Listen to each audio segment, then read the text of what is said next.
happens via the discovery of catalytic oxidation. And the platinum catalysts are also used very widely in the pharmaceutical industry in the production of such essentials to modern living as antidepressants, oral contraceptives, and paracetamol. So I have a packet of Boots paracetamol. So there is a connection between Boots paracetamol and Sir Humphrey Davy's safety lamp. And I do wonder what the rector of Bishop Wearmouth would have had to say about the consequences, these consequences of his famous letter. But I want to return to some of the earlier observations which I skipped quickly over. And I'll begin with the quenching effect. The electric motors and switchgear inevitably cause arcing, yet they are widely used in places where flammable atmospheres may be present. The commonest method of designing this equipment is to follow the principle of the safety lamp and make the enclosure of the equipment flame-proof. And the way to do this was actually written down by Davy when he said, metallic doors or joinings in lamps may be easily made safe by causing them to project upon and fit closely to parallel metallic surfaces. And Davy's description means that the gap between the flanges of the enclosure of electrical equipment is designed to ensure that a flame expanding through the gap will be extinguished by the cooling effect of the metal flanges and will not ignite an external atmosphere. The modern flame-proof equipment is extremely reliable, although explosions have occurred as a result of the use of incorrectly maintained equipment. In fact, the explosion at Cambrian Colliery in 1965, which was the last major explosion in the UK mining industry, was attributed to ignition of fire lamp by defective electrical equipment. And the next slide shows a flame-proof enclosure. Now, paradoxically, as you can see, flame transmission is taking place, so the thing obviously isn't working. There is a particular reason for that. In this instance, the flammable gas did not enter from the external atmosphere, but it was generated internally by the decomposition of plastic components within the enclosure. And the combustion properties of the gaseous products of that decomposition were very different to those of the gases for which the enclosure was designed to be flame-proof, resulting in inadequate cooling of the flanges and the transmission of flame to the outside. The next slide shows a more typical example, which is the high-powered coal cutting machine on a modern coal face powered by a flame-proof electric motor. So the design of flame-proof electric motors such as that one rely entirely on the principles that were developed by Davy. Quenching of flames is also important in systems in which a flammable gas may frequently be present. A common example is at tanker loading facilities at oil refineries.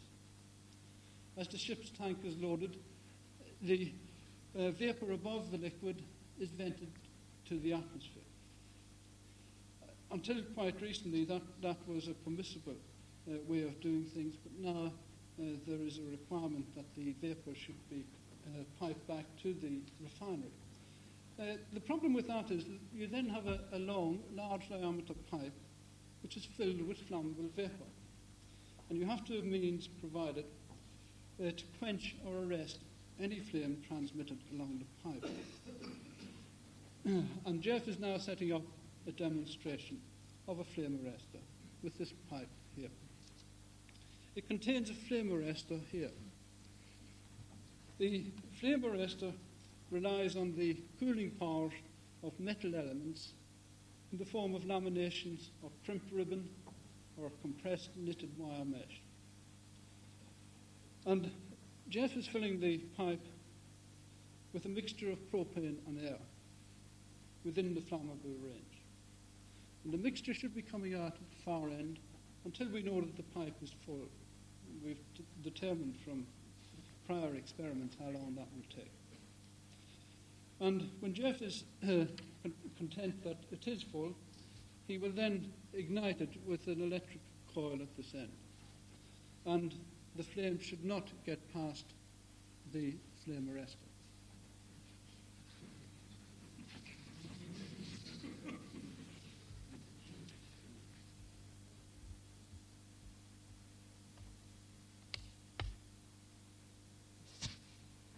Which it didn't.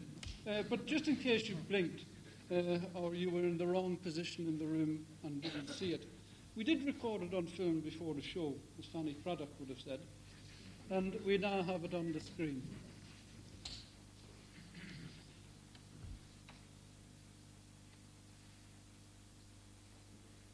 And there's the flame transmitted through the pipe without the flame arrestor.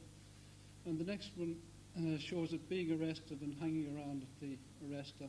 And the final clip shows the two side by side there. Now, at various points in the description of the safety lamp development, Davy referred to the difficulty of igniting fire damp. And he found, and I quote, that a common electrical spark would not explode 5 parts of air in one of fire damp. And very strong sparks from the discharge of a Leyden jar seem to have the same power of exploding different mixtures of the gas as the flame of the taper. Now, an electrical spark raises the temperature in a small volume surrounding it, thereby initiating the combustion reaction, which we know as flame. And a minimum ignition energy provided by the spark is required in order that the flame attains a certain critical size. And thereafter, the combustion spreads throughout the flammable gas, and the combustion is sustained. And this is why weak sparks of the type that Davy referred to as common simply won't do. And energetic or fat sparks, such as from Davy's Leyden jar, are required. And of course, that's very familiar experience with petrol engine motor cars. Leakage of the electrical energy in the ignition system caused by poor insulation, for example, from dampness, will make the engine difficult to start. Now, early this century, mine signalling systems were very simple, consisting of a trembler bell powered by a battery, as used in the common doorbell, which, as we know, can spark when the circuit is made or broken. And such a signalling system came under suspicion as the source of ignition in the disastrous explosion at Singenid in 1913, which killed 439 miners. The belief was that the ignition of fire damp could not occur if the voltage of the system did not exceed 15 volts. But investigations after the Singenid explosion established beyond doubt that the inductance of the circuit was important, as was the current, even more so than the voltage. And these investigations led eventually to the development of the concept known as intrinsically safe design, which is limited in applications to apparatus in which the output or consumption of energy is small. Intrinsically safe means that apparatus is so constructed that any sparking that may occur in normal working is incapable of causing an explosion of a prescribed flammable gas or vapor. Bryson will set up some demonstrations of the underlying principles. The ignition potential of sparks, or their incenditivity as it's called, depends on the electrical characteristics such as the voltage, the inductance, current, and the rate of current decay following a break. It also depends on the thermal characteristics of the physical surroundings of the spark and the flammability properties. Bryson is going to use two gases, hydrogen and methane, beginning with methane. Now, Davy found that fire damp or methane is very difficult to ignite. And that tube is filled with methane. It should burn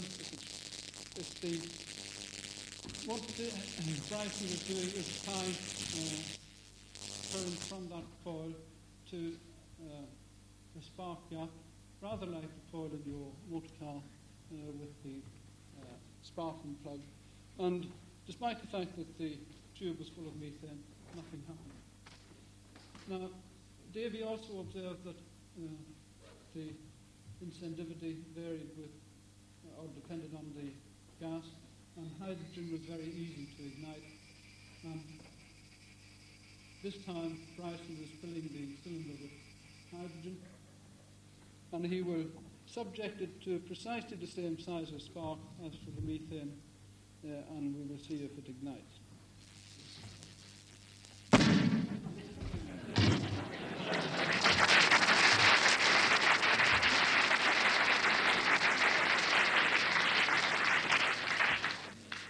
And I'll come to Michael Faraday, and his involvement in safety resulted from his investigation of the Haswell explosion in 1844. The Haswell, or the report on the Haswell explosion with Sir Charles Lyell has two distinct themes to it. One is geology and the other is methods of prevention, which is mainly to do with physics and engineering. And I think it's fair to say that the geology part belongs to Lyell and the rest belongs to Faraday, and what I have to say comes from the rest. The Haswell Colliery in County Durham was a modern colliery of the time. It was opened in 1831. The explosion happened in 1844. Lyell and Faraday stated that Haswell contains a smaller proportion of fire damp and is as well ventilated as any in that part of England, surpassing in these respects most of the mines.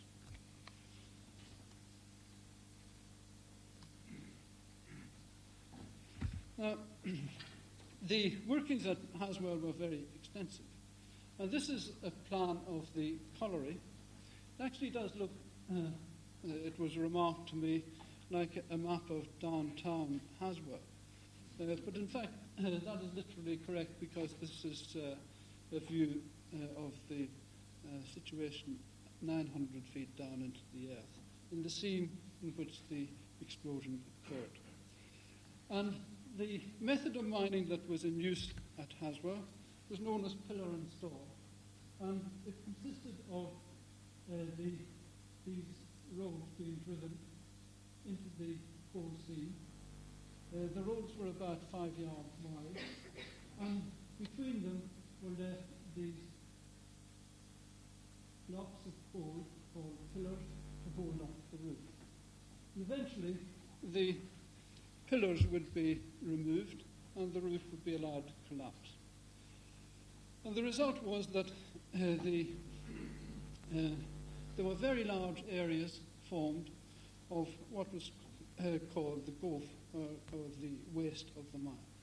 And that black area that you can see there was worked out pillars, and that extended in Haswell to over 13 acres. But a gulf as much as 100 acres was not uncommon even at that time.